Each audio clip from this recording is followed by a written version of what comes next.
Hey, what's up? It's Mark here with Buckeye Outdoors, and I just want to take a few minutes here to show you exactly what I do to new traps when I receive them. I ordered these Bridger number 2s, fully modified for coyotes. We got a little bit of a coyote problem over at our farm right now. I filmed quite a few of them, basically chasing the deer on the farm.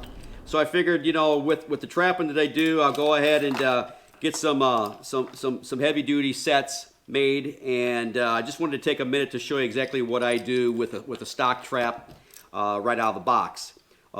Basically, they're really ready to go. It's just that there's a few modifications you can do to make it a little bit more, I guess you could call it a little bit more trick.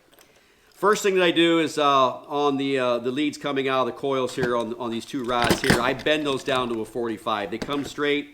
If you bend them down to a 45, and basically you can just take your 5/16 tool, stick it on there, and bend it right down on a 45, and it kind of gives you two little feet. The next thing that I do is I go ahead and I call night latch the pan itself, the trigger.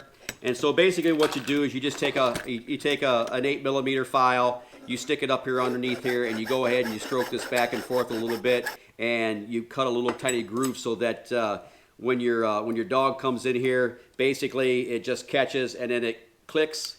When it clicks, you know exactly that you're ready to go, and I'll give you a demonstration on that. Having the fully modified trap, it's got the reinforced jaws here that are offset, and it doesn't hurt the animal. It's a really nice trap. It's something that I've been using, and it's been very successful for me. It's just one of these situations where you can do a few modifications. You want to make sure you get your pan tension right. They call for 4 pounds, but basically what I do is I go ahead and I snug that all the way up and get it where it's really snug, and I come back and I move it up and down with my fingers and making sure that there's a little bit of tension on that. You don't want it to flop down. You don't want to, when you shake it, you don't want it to be rattling or nothing like that. You want it fairly snug, and by the time that you end up pulling it out of the wax, it's going to loosen up a little bit to begin with the heat. So I preset them where I think they need to be. I kind of got the feel for it, and you will too once you get used to it. But it's just a couple little modifications that I'm doing right now that seems to work. They're earth anchors that I use. They're excellent. You have a hard time getting them out of the ground, so basically I just drill a hole right beside it and drill right down to it and pull it right out with ease. Another thing I like to do right now is I build these spring-loaded swivels. And basically what this is your stake goes through here like this and gets attached, and then I use these quick links to attach any type of snare, cable, any type of trap or chain. And one thing nice about it with the double swivel here, it can go all the way around the stake, okay, which is really nice. It swivels right there at the stake. We have a swivel right here to the quick link, and the nice thing about it is if you get any type of raccoons, bobcats, coyotes, fox, if they start trying to pump the chain, this works as a shock absorber, which is really nice. And what I do is I make a bunch of these up and I just carry them with me with a quick link. They're really easy to install. You have them ready at any time you think that you got maybe a fox or a coyote pulled out of the trap. That's why I kind of run short leads. I don't like to have these real long chains on here because it gives the coyote or the fox a chance to collapse the chain and get a little bit better running start and try to pull himself out. So basically what you can do too, if you're thinking you're having a problem with coyotes pulling chains, you put these springs in there, and they'll really help hold that trap for you, because it'll work, like I said, like a shock absorber. It works really well. And if you make yourself up a dozen or two of these and just throw them in a coffee can in the back of your unit and have them with you with a quick link, you can put them on anything. I make up quite a few of them and have them ready at all times. They just work really well for me. It's just a little tip that maybe that'll help you guys out there if you never thought about it.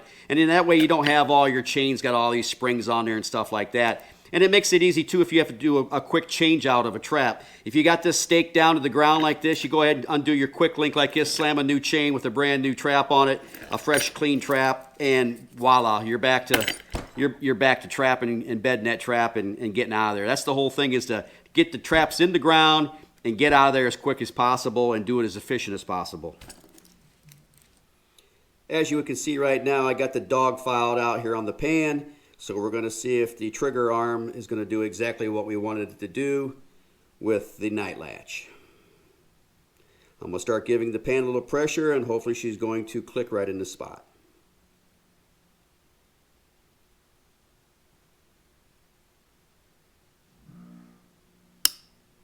Okay, she clicked right into the night latch area that I filed out. So really, to be honest with you, this trap is ready to go. So we're going to go ahead and we'll put a little bit of pressure on this pan, and hopefully she'll fire.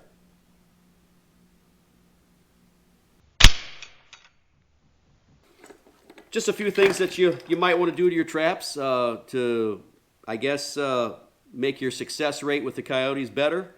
It's, simple little modification is all it is. Like I said, most traps, just do a few things to them fresh out of the box, and make sure that you boil them, get the oil off, and make sure that if you can dye them if you want to. In this case here, you can dye and being since it's a Coyote trap and going to the ground, you can just go ahead and wax it. A lot of guys will take these traps right now and they'll let them hang out for a week or two outside, let them get a little bit rusty, and that seems to keep the wax on a lot better. So just a few things you can do to hopefully make your trapping successful.